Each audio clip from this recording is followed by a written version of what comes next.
Greetings, salutations, respect, and love. I am Scott, and you, my dear little knucklehead, you've wandered onto the #1 prog rock channel on all of YouTube. Oh yeah, the algorithm did you good, man.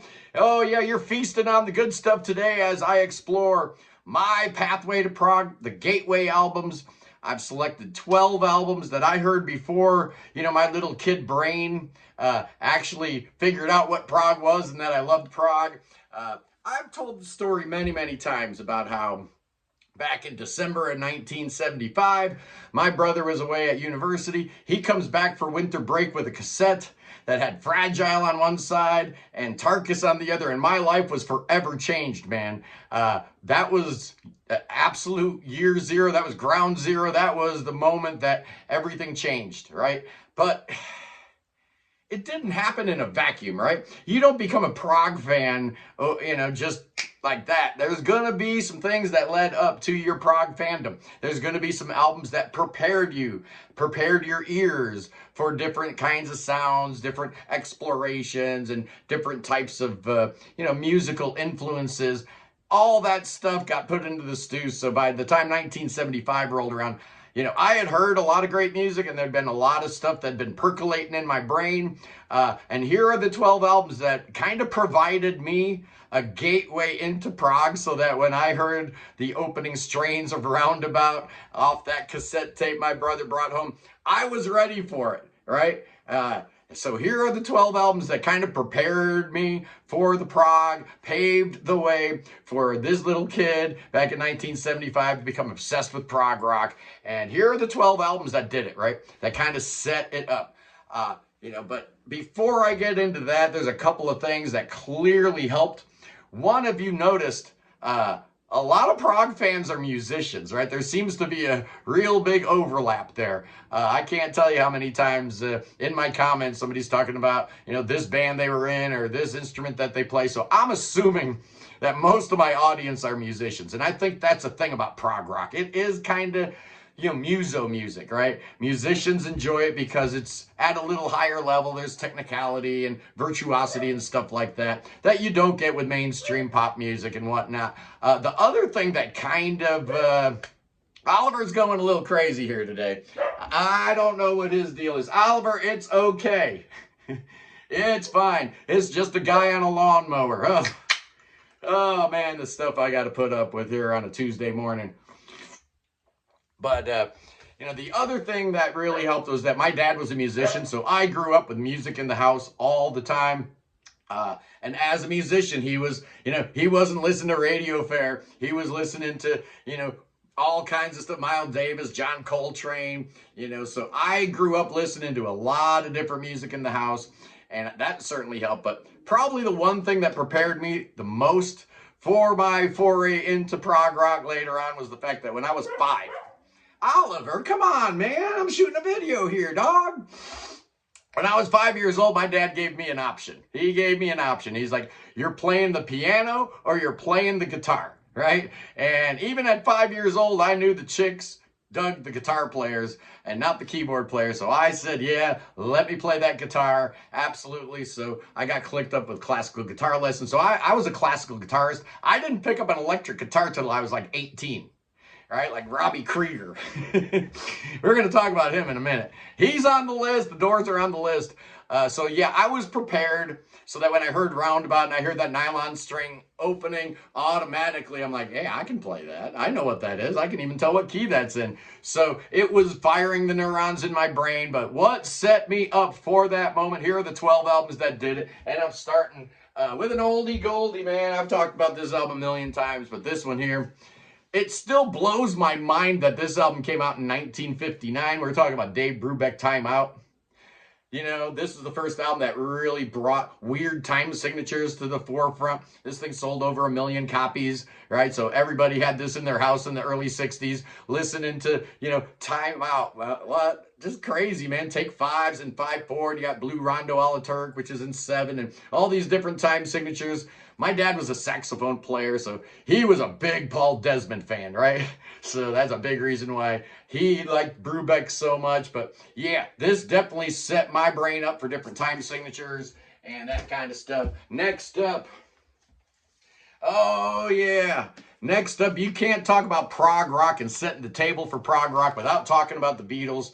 And I'm picking Revolver today because everybody in my house had a favorite, right? My dad, he loved Rubber Soul. My older brother, he was a Sgt. Pepper guy, but Revolver was my Beatles album, right? It was my Beatles album. I love the cover. I love every song on it. This is where, to me, they took their music to the next level. Very progressive. Unlike Rubber Soul, every song on Revolver is good. And that's why I'm going Revolver over Rubber Soul. And it's more proggy. There's more prog in Revolver than Rubber Soul, absolutely. They're both great albums. As is Sgt. Pepper. I could go with any of them, man, but the Beatles absolutely set the table for prog, and certainly for me, that was no exception. All right, next up. The first time I ever heard the phrase progressive rock was on a radio advertisement for a guy named Jimi Hendrix, and his Jimi Hendrix Experience was coming into town doing some concerts, and they said progressive rock on the commercial, and I'm like, progressive rock, what is that? So I'm absolutely going with the first Jimi Hendrix album, RU Experience. No one had ever approached the guitar like Jimmy. Absolutely progressive for its time. It was so far ahead of its time, it's not even funny. For a guy that only put out 3 albums, man, we're still talking about Jimi Hendrix, right? It's just insane. He was one of the best. He was an innovator. He was a pioneer, and very progressive, absolutely. And yeah, we played that record a whole bunch in my house. All right, what's up next? At number 9, we talked about him a little bit earlier. And you can't have prog without the keyboards. And yeah, this album here got my brain accustomed to hearing weird keyboard sounds and circus-like keyboard sounds. And yeah, also, throwing in a little bit of classical influence and different, genre bending stuff that the Doors were doing. The Doors are absolutely critical in my development as far as what I liked in rock and roll music and what I did not like. I figured out real early on I like a good, strong front man, and I like some good songs underneath, and the Doors definitely helped with that. What a great album. What a great, fully formed debut that one was, even though I prefer the second album. But that was the one that was in my house all the time. All righty. At number 8. We were big Beatles fans, so when my dad brought this one home, I was really confused, man. What's going on? This is like the inside of Sgt. Pepper, and then you open up the gatefold to this thing here. It's like the front cover of Sgt. Pepper. It's Frank Zappa and the Mothers of Invention, and we're only in it for the money. Oh, man, one of the greatest albums of all time. Talk about warping a little kid's brain. Little children should not be subjected to Frank Zappa. We had Freak Out, we had Absolutely Free, and we had We're Only in It for the Money. And this one here just blew my mind, man. I love all 3, but this one here is my favorite Zappa album. And no little kid should have been listening to Zappa, but it definitely prepared me for what was to come later on in life. Okay, at number 7, another record that set the table, got me ready for my prog fandom. None other than the Rolling Stones, man, when they came out with their Satanic Majesty's Request. I absolutely loved this album, man. I love the fact that they were getting all creepy and freaky and psychedelic and whatnot. Such great songs. 2,000 Light Years from Home. She's a Rainbow. I just love this album. The holographic image on the front's fun. I used to play around with that a whole bunch when I was a little kid, fascinated by the band, wishing that they had done more albums like this one. Absolutely. But yeah, the Rolling Stones, Brian Jones era Rolling Stones, forget about it. Big, big fan. All righty, at number 6 for the records that set the table and prepared your boy for the prog rock, I'm going with The Who and Tommy. 1969's rock opera. Okay, it's not the first rock opera, but it's the first one that matters, right? Nobody knew Who the Pretty Things, and nobody heard SF Sorrow. So this is the first rock opera that mattered, and it's full-on prog. I don't care what anybody says. This is a prog rock album through and through, all the way, no exceptions, and it's one of the greatest concept records of all time. Yeah, Quadrophenia came out 4 years later. Maybe I prefer it. It's super proggy too, but yeah, this album here definitely got my mind ready to take a journey, right? What do they call it on here? The Amazing Journey. Oh yeah, me and Tommy were gonna be playing some pinball and whatnot. Great album, and definitely helped set the table for the prog rock. Next up in the number 5 position, I'm going with the supergroup Blind Faith. Yeah, I don't have the UK cover because I probably couldn't show it on the channel. But I love this album. I liked Cream a whole bunch. We had Disraeli Gears and Farewell. We had a couple Cream albums. But this one here, man, when this came out, it totally blew my mind, especially side two, that 15-minute track, Do What You Like. You know, the whole idea of longer tracks setting the table for your boy enjoying the prog. Absolutely. Not a big Clapton fan, but man, Stevie Winwood, anytime he's singing, I'm listening. Absolutely huge Traffic fan. I almost put John Barleycorn Must Die on this list. But then I remembered I actually came to it slightly after my prog awakening, so that would have been a lie. Basically, I was gonna say that would be an anachronism. No, it would just be a straight up lie. So let's not do that, boys and girls, shall we? All right, at number 4, here's a band that put out an album with some chick singer that is forgotten in time, and then they replaced her with another singer, and they promptly put out 4 masterpieces: Surrealistic Pillow, After Bathing at Baxter's, Crown of Creation, Volunteers. I didn't have any of those. I came to those records much, much later, but we had this one in the house. The Worst of Jefferson Airplane. And this one leans heavily on Surrealistic Pillow and Volunteers, I guess. But I love this album. This was my introduction to the Jefferson Airplane, to Paul Cantor and Marty Balin and Grace Slick and all the greatness herein. I love this album. The packaging is cool. I loved how they just had the RCA dog on the back. You know, very sparse, very cool. The Worst of, I guess the Mothers of Invention had a Worst of album, right? So it wasn't that creative after all. But I love it. I love it. And, you know, they had the blues, they had the folk, they had the psych, they had everything, man. They were amazing. And Jack Cassidy's bass playing. Can we just talk about Jack Cassidy on bass? Woo! Man, that guy's good. Wow. I've got 3 more to talk about, kiddies. Oh, yeah, this was an album that turned into a worldwide phenomenon, a stage thing, and a movie. But at first, it was just an album. It was just an album. Jesus Christ Superstar. No one knew what this thing would turn into. This was just a record, right? And it turned into something way, way more.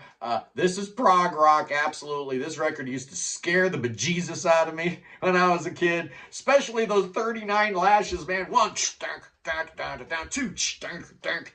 3. Do we really need to go all the way to 39? And we were Catholics growing up, so I had a big old crucifix outside my bedroom in the hallway. Jesus on the cross. And I'm just, oh, man. Yeah, Catholic children grow up with all kinds of issues, don't they? But we left the church when I was 10 or 11, so, you know, whatever. Okay, we got 2 more. Oh, yes, in the run-up to my awakening to the prog rock. At number 2, talking about bands with longer songs, kind of setting the table for liking the prog, and it's Grand Funk Railroad, man. Mark, Don, and Mel. I love this album. I love every track on this album. This is one of the greatest compilation albums of all time. I love the liner notes where it talks about how big they were, because we kind of forget, right? We forget that for a couple years, Grand Funk Railroad was the biggest band in the world, right? It sounds funny to even say. It's even weirder to contemplate, but it was true. And the longer tracks on here, obviously, Inside Looking Out and I'm Your Captain, captivated me. But I like every song on here, man. Time Machine, Into the Sun, Heartbreaker, Paranoid, Are You Ready, Mean Mistreater, TNUC. Oh, track after track. This is a keeper and definitely helped set the table for your boy to become obsessed with prog rock. Absolutely. And finally, at number 1, it's the year 1972. And I still haven't discovered the prog rock yet. I had no idea what that was. You know, you were hearing a track here and there that was prog on the radio, perhaps like Jethro Tull, Living in the Past or something like that. But I didn't know what it was. But there was a band out of the UK that was very keyboard heavy that totally caught my attention with a song called Smoke on the Water. You know how little kids are, man. And my sister got this album, and I found out that every song on here is amazing, you know, and the whole idea of having that keyboard-driven rock and roll absolutely clicked with me. I love this album. I think it's their best. I know a lot of people like In Rock, or, you know, they have some other favorites, but they're dead wrong. I mean, anybody that tells you anything other than Machine Head is Deep Purple's best album, clearly they got earwax in their ears, and that is the record that absolutely set me up for enjoying prog rock when that time was, it was only a few short years away, but those were the 12 records that set the table, that set me on the pathway to prog rock, prepared my ears for all the greatness that was to follow. Anyway, boys and girls, I love you guys. Be sure to tune in Sunday. Oh, the Sunday live prog stream. I got a good one for you, man. We've got Charlie Bramwell versus Baz Celia. It's finally happening this Sunday. Oh, the great battle. These guys have been going at it online, on Facebook and other social media platforms, talking about how much they despise each other. Now they're going to take each other down. And the bone of contention is whether or not you're allowed to dance at a prog concert. The answer is clearly no. The answer is clearly no. Charlie's right. So I'm going to have Kevin from Prog Radio and both Mark and Malcolm from Hats Off Gentlemen. It's adequate. Apparently they're on Baz's side. Apparently they're pro dancers. So we're going to have 3 anti-dancers, 3 pro dancers, and we're going to settle this thing once and for all Sunday. Because I'm sick and tired of it, man. You're not supposed to be dancing to prog music. Ever. Period. Done. Anyway, guys, I love you. Peace in the Middle East. Free the Ukraine. Free Tibet. Free your mind. Free beer. Free Willie and God save King Chucky. Save Charles III. That cotton-picking king definitely needs some saving. Bring him to Ohio, I say. Oh, bring that cotton picker to Ohio. I got some goodies for him, man. I got thoughts. I got prayers. I got spells. I got incantations. I got a whole prayer circle ready for that boy, just in case the cancer comes back. We don't want that, do we? No, sorry, Bob. We don't want that. But you know what we do want? We want Billy Bob to bust out some snakes, don't we? Yeah, I think we do. Absolutely we do. Hey, Billy Bob! Bust out them snakes! Oh, here we go. We're busting out them snakes. We're dancing with them snakes. Oh, yeah, the only kind of dancing that's allowed in Prague, according to me, is if you got snakes with you. And yeah, put that in your pipe and smoke it, Baz Celia. I'll see you Sunday where we're going to settle this once and for all. I love you guys. Peace.